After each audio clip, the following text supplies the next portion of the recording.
Now this is one of the best, strongest, and fastest Stormslide Druid build in Season 5. With this build you can easily clear tier 8 Infernal Hoards and destroy Uber Lilith. With this build I focus on damage, speed, and capping out all my defensive stats. And I highly recommend you to watch this video from the beginning to the end to see how everything synergizes. So let's check this out. So first I'm going to show you clearing a tier 8 Infernal Horde solo. I can easily clear tier 8 Infernal Hordes and get tons of materials. This build is so strong that it can easily destroy huge groups of enemies and quickly shred bosses. This build can handle any Uber bosses and easily beat Uber Lilith. Now the main source of damage for this build comes from the skill Lightning Storm, though we don't have this skill on our skill bar. Thanks to our key passive Nature's Fury, we can cast Lightning Storm for free whenever we use the Landslide skill. Additionally, Lightning Storm will also be considered an Earth skill because of this key passive, significantly boosting our damage through synergies with our other skills and gear. We will also be casting the defensive skill Earth and Bulwark for free, which grants you a barrier and makes you unstoppable because of the key passive Nature's Fury. So you will want to spam this skill Cyclone Armor and not the Earth and Bulwark skill, unless this skill does not cast automatically and you're crowd controlled so you can break free. And this build utilizes a lot of shape-shifting skills to gain damage, survivability, and movement speed from other skills in the skill tree. So you want to spam Blood Howl that shapeshifts you into a werewolf, and when using Landslide you will shapeshift into a werebear because of the unique helmet, the Vasily's Prayer. So overall, to play this build you want to spam all your skills but the defensive skill Earth and Bulwark, unless this skill does not cast automatically because of your key passive Nature's Fury, and you're crowd controlled so you can break free. Now this is an endgame build, so ideally you want to be level 100 and will need to masterwork your gear if you want to easily clear the highest level content in the game. And with this build I did focus on survivability so you can easily clear tier 8 Infernal Hordes. And this build includes many skills and gear that complement each other, offering a lot of powerful combinations, but I'll cover everything in more details in their dedicated sections.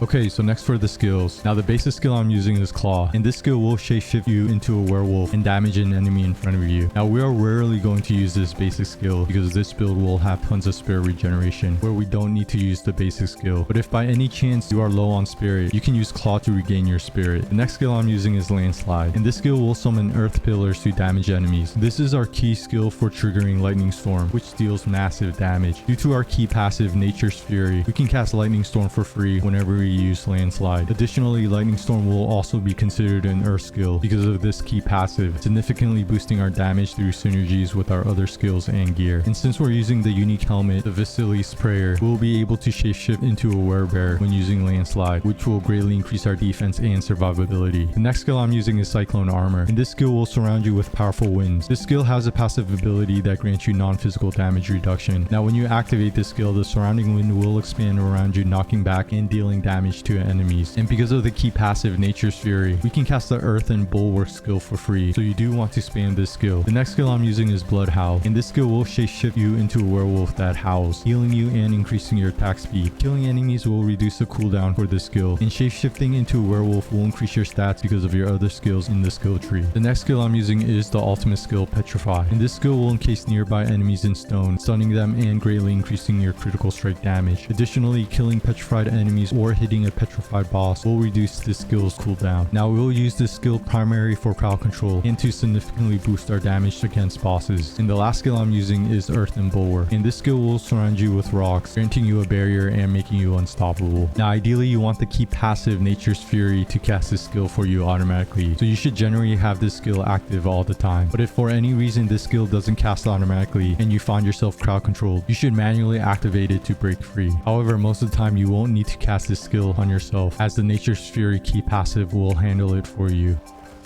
Okay, so next for the spirit boons. So for the deer spirit boon, I chose Wariness to take 15% reduced damage from elites for more survivability. Now I did spirit bond with the evil spirit boon to take an additional boon, and I chose swooping attacks to increase my attack speed and avian wrath to greatly increase my critical strike damage. Next for the wolf spirit boon, I chose Energize, which gives you a chance to restore spirit when you deal damage. This boon is crucial for maintaining a nearly infinite spirit, as you will be casting tons of damage dealing skills with this build. And for the snake spirit boon, I chose Calm Before the Storm, and this boon will give you a chance to reduce your ultimate skill's cooldown when you cast a nature magic skill, allowing you to regain your ultimate skill quickly.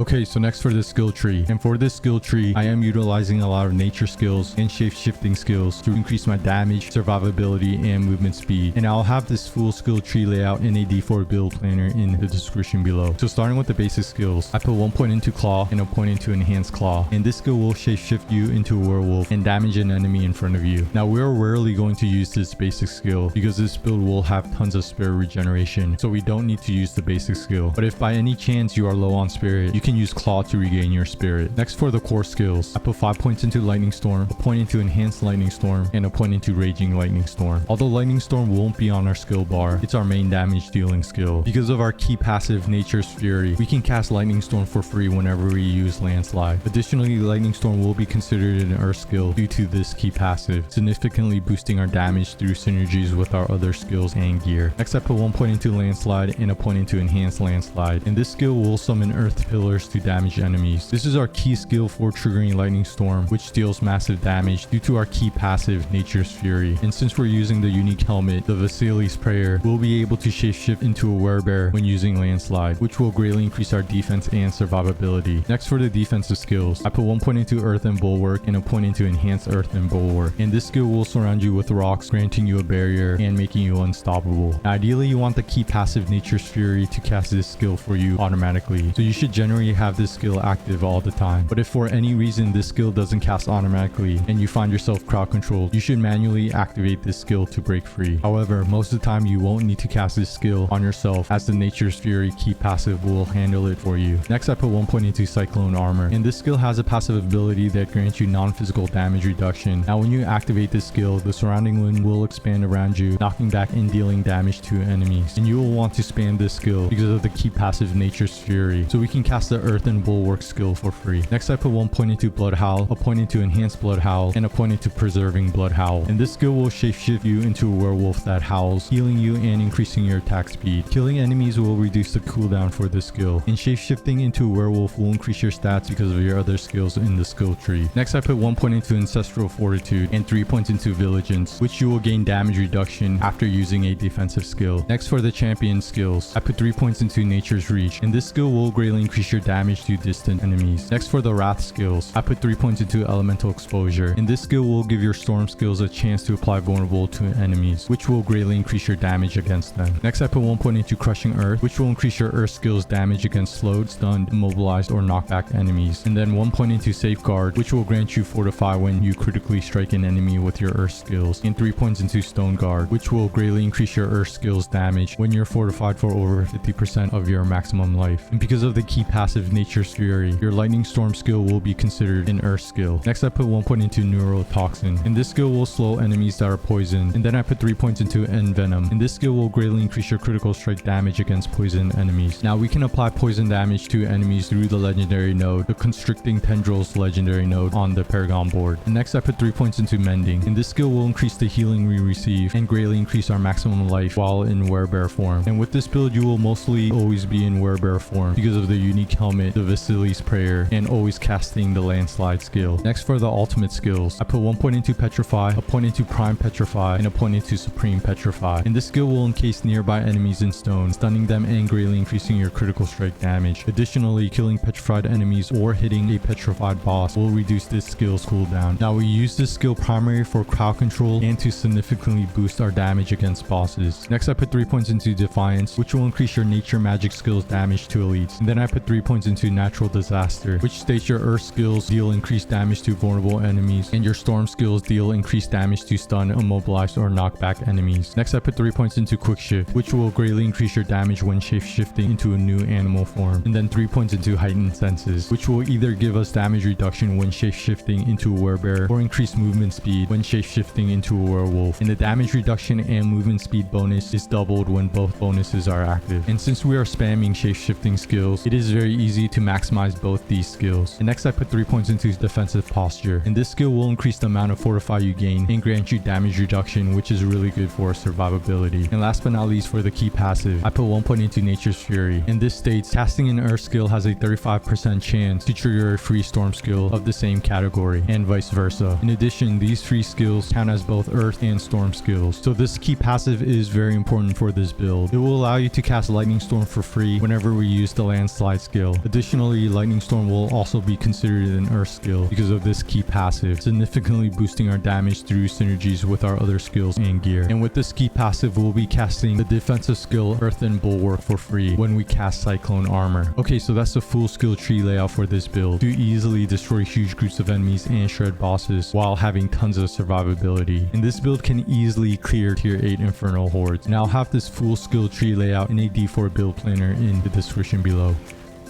Okay, so next for the gear. Now this is an endgame build, so I am using Uber Uniques. And with this build, I did focus on survivability to easily clear tier 8 Infernal Hordes. And I'll have this full build layout in a D4 build planner in the description below. So starting with the helmet, I'm using the unique helmet, the Vasily Sprayer. And this helmet is really good because it has willpower, maximum life, armor, and ranks to defensive posture. And the unique aspect states, your earth skills are now also werebear skills and fortify you for 2.9% of your maximum health. And with this build, you will be constantly casting the landslide skill, which will shapeshift you into a werebear because of this unique helmet. And while in werebear form, you'll significantly boost your defense and survivability. Next for the chest piece, I have willpower, maximum life, and spirit per second. And for the tempering stats, I have portal armor and petrified duration. And for the legendary aspect, it states, when the Nature's Fury key passive triggers a free skill, your non-ultimate cooldowns of the opposite type are reduced by 4.5 seconds. And this legendary aspect is important to reduce the cooldown of the Cyclone Armor skill, so you can spam this skill. Next for the gloves, I'm using the unique gloves, the Unsung Ascetics wraps, and these gloves have critical strike chance, damage to distant enemies, ranks to Lightning Storm, and ranks to Defiant. And the unique aspect states, Lightning Storm gains 1 additional strike each time it grows. Lightning Storm critical strikes cause lightning to strike twice, dealing 40% increased damage. So overall, these unique gloves are really strong. Next for the pants, I'm using the unique pants, the Tipple's Will, and these pants will give you all stats, maximum life, maximum resource, and damage reduction while unstoppable. And the unique aspect states, you deal 20% increased damage while unstoppable and for 5 seconds after. When you become unstoppable, gain 50 of your primary resource. And with this build, you will be practically always unstoppable, so these unique pants will greatly increase your damage. Next for the boots, I'm using the unique boots, the Wild Heart Hunger, and these boots have movement speed, shape-shifting attack speed, cold resistance, and ranks to heightened senses. And the unique aspect states, when you shape-shift into a werewolf or a werebear, you gain Wild Heart for 5 seconds. Wild Heart grants you 2.2 stacking damage every 2 seconds, up to 44%. And since this build you'll be constantly shape-shifting, these unique boots will greatly increase your damage. Next for the weapon, I'm using the uber unique sword, the Doombringer. And the main reason I'm using this sword is for gaining tons of survivability, because this sword has all stats, maximum life, damage reduction, and lucky hit chance to heal life. And the unique aspect states, up to a 25% chance to deal 24,060 shadow damage to surrounding enemies and reduce their damage dealt by 20% or 5 seconds. So this sword will gain you tons of survivability to easily clear tier 8 Infernal Hordes. Next for the offhand, I have willpower, maximum life, and critical strike chance. And for the tempering stats, I have damage to crowd controlled enemies and chance for landslide projectiles to cast twice. And the legendary aspect states, landslides earth pillars each strike a second time and deal additional 13% bonus damage per hit. And this legendary aspect is important because the more landslide we cast, the more Lightning Storm will be triggered for free because of the key passive Nature's Fury. Next for the amulet, I have ranks to Envenom, ranks to Natural Disaster, and ranks to Quick Shift. And for the tempering stats, I have movement speed and damage to distant enemies. And the legendary aspect states, casting a storm skill grants your earth skill 66% critical strike damage for 4 seconds. Casting an earth skill increases the critical strike chance of storm skills by 17.6% for 4 seconds. And since this build casts both earth and lightning skills, this legendary aspect will greatly increase our critical strike chance and critical strike damage. Next for the rings. So for the first ring, I'm using a unique ring, the Earthbreaker. And this ring has critical strike chance, earth attack speed, chance for landslide projectiles to cast twice, and ranks to landslide. And the unique aspect states, cast a landslide leaves behind tectonic spikes that deal 4,211 physical damage over 2 seconds. Spawning a landslide pillar with tectonic spike has a 28% chance to spawn 2 instead. So this unique ring is overall strong to increase our damage. And for the second ring, I'm using the uber unique ring, the Starless Skies. And this ring has attack speed, critical strike chance, lucky hit chance, and ranks to core skills. And the unique aspect states, spending your primary resource reduces the resource cost of your skills and increase your damage by 10% for 3 seconds, up to 50%. And this ring is important to reduce the resource cost of our skills and to greatly increase our damage. Okay, and really quickly for the gems. For the armor pieces, I'm using ruby gems to increase my maximum life. On the weapon and offhand, I'm using emerald gems to increase my critical strike damage. And on the jewelry, you want to use gems to cap out your armor and elemental resistance. So I'm using skull gems on my amulet to increase my armor, an amethyst gem on my first ring to increase my shadow resistance, and a ruby gem on my second ring to increase my fire resistance. And if you check out my armor, I have 9,763 armor, which is above the armor cap of 9,230 armor. And if you check out my resistance, all my resistance is capped out at 70%. Okay, so I did showcase the build layout to easily clear tier 8 Infernal Hoards. And make sure you masterwork your gear, as it's crucial for significantly boosting your stats. And I'll have this full build layout in a D4 build planner in the description below.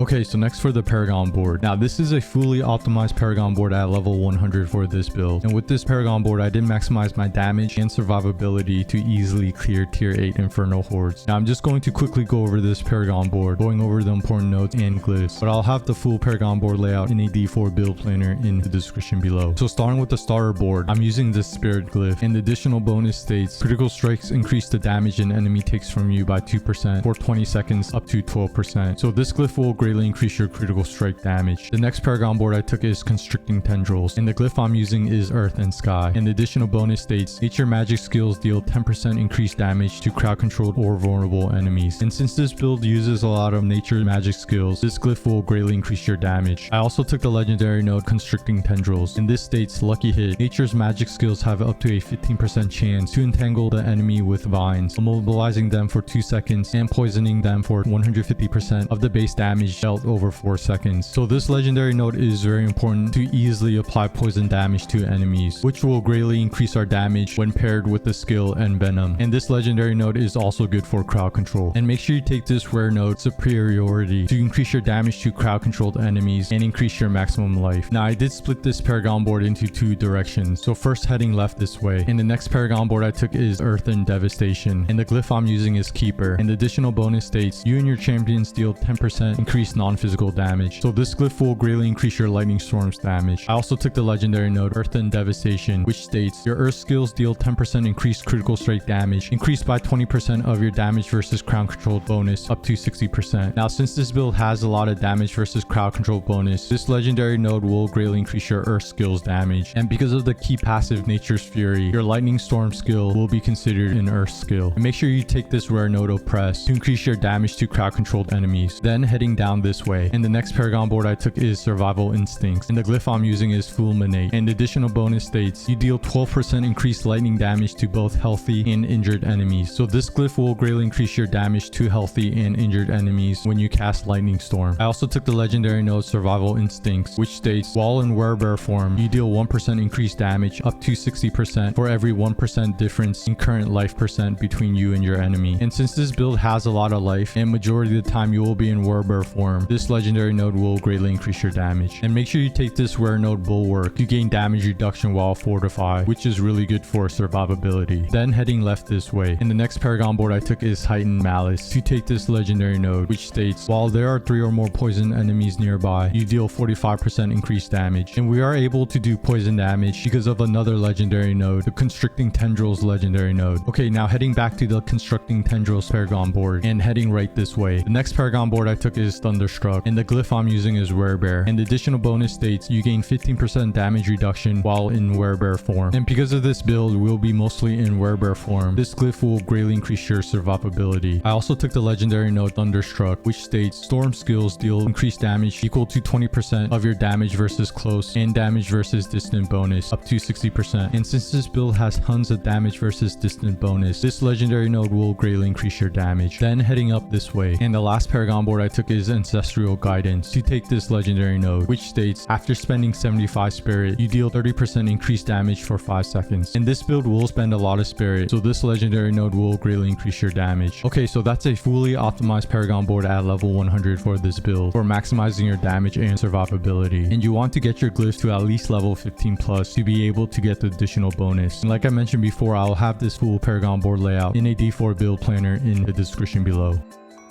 Okay, so thanks for checking out one of the best, strongest, and fastest Stormslide Druid build in Season 5. With this build, you should easily clear Tier 8 Infernal Hoards and destroy any Uber bosses. With this build, you should have maximum damage and survivability to clear the hardest content in the game. And I'll have this full build layout in a D4 build planner in the description below. Hope this helps in more Diablo 4 videos to come, so stay tuned. And of course,